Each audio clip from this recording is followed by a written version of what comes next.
Okay, now I can't remember the cover, and I spent all afternoon No, you practicing. didn't. You started at 4 o'clock. Don't tell people the true lies.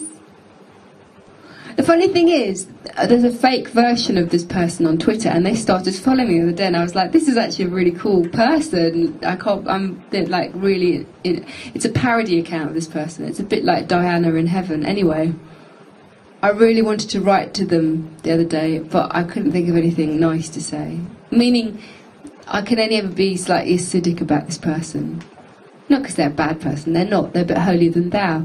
But they've built themselves a really sturdy closet. But it's not for people to, it's not for any of us to ask people to talk about their personal life if they don't want to.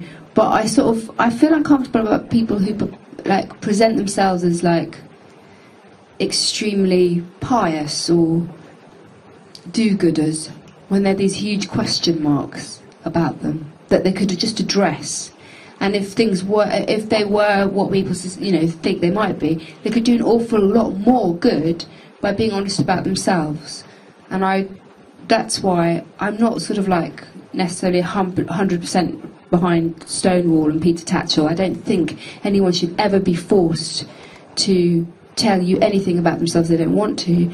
By the same token, we still live in a very unequal society. There's still horrible misogyny, horrible homophobia, horrible racism. Whether you think it's all civilised, it's not actually. And I think wherever people can talk about these things and be a shining light, then they should be. I've gone on far too long. And what's hilarious is the song I'm about to play you has absolutely nothing to do with that. Except I think it's a definite statement of this person's denial. You'll see what I mean in a moment.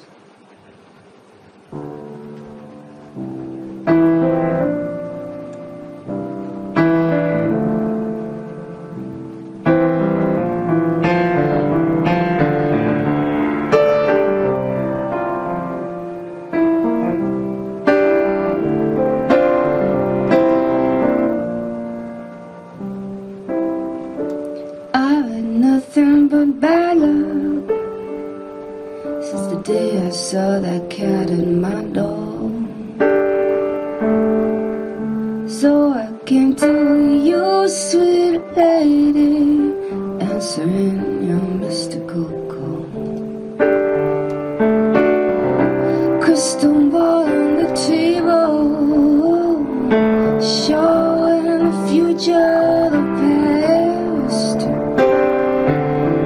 Same coward, them devil lies, and I knew it was a spell you cast. You're just a devil woman with evil on your mind. She's just a devil woman, she's gonna get you. She's just a devil woman with evil on her mind. She's just a devil woman, she's gonna get you from behind.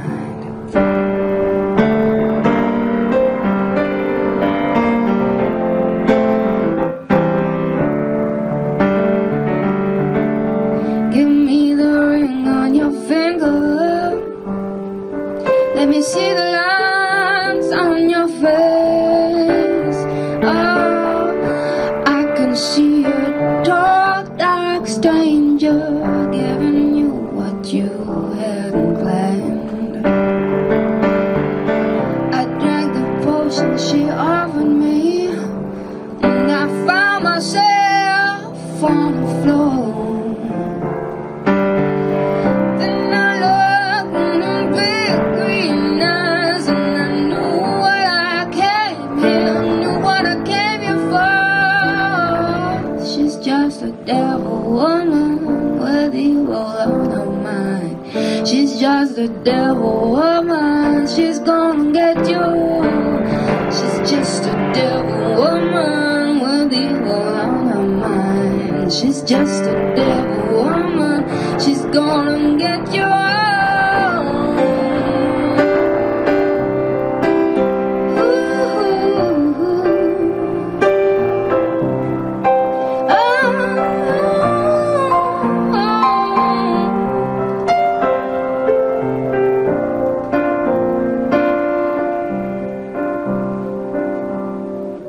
If you're out on a moonlit night,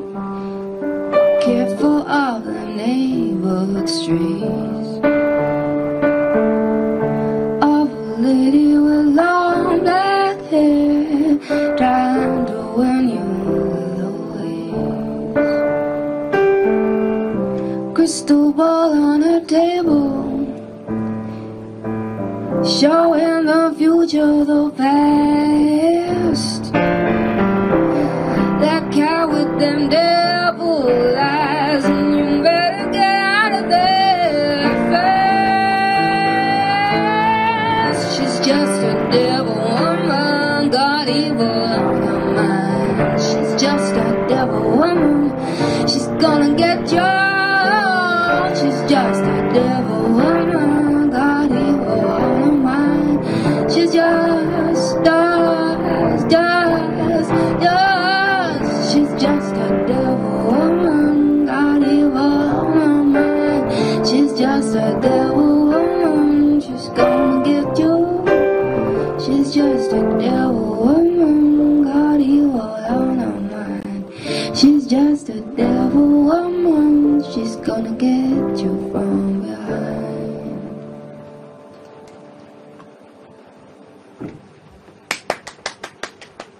What did I do with my wine? That was a pretty fantastic version, I have to say. You're very sweet. Anyway, does everybody know what my preamble was about now? Yeah. In case you didn't know, that was by Cliff Richard originally. I don't think he wrote it. It's actually when Cliff was briefly really, really cool during the late 70s, and I think it was when he had his 25th anniversary, because my mum and her sisters are the biggest Cliff Richard fans in the world. And there was this big quadruple album, and it was white. It was actually really cool artwork, and it had his profile with headphones and gold. I know this because I know this album intimately. I spent my childhood listening to it because I thought Cliff was cool. Anyway, there's this period, sort of like 1978 to the mid-80s, where there's Devil Woman, Wired for Sound, Carrie Doesn't Live Here Anymore.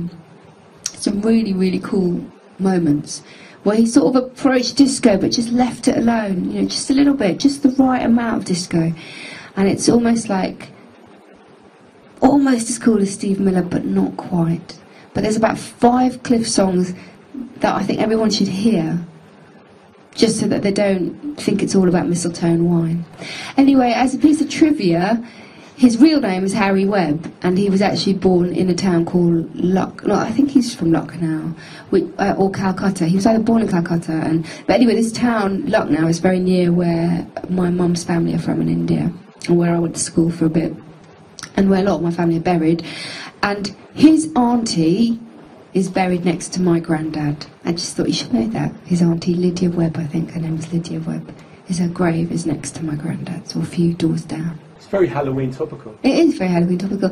What's interesting as well, I don't know if this was common practice during the 50s and 60s in the United Kingdom, but at one point, before they were sort of left to rack and ruin, Christian cemeteries, not just Christian cemeteries, because I know some of the graves are Muslim as well, were very beautiful spaces in India, and it was quite common for family, or my family, maybe it's my family who did this shit, I don't know, but they used to take a picnic, go and visit your loved ones who are not with you, have a little picnic, have a little chat, and then off you go.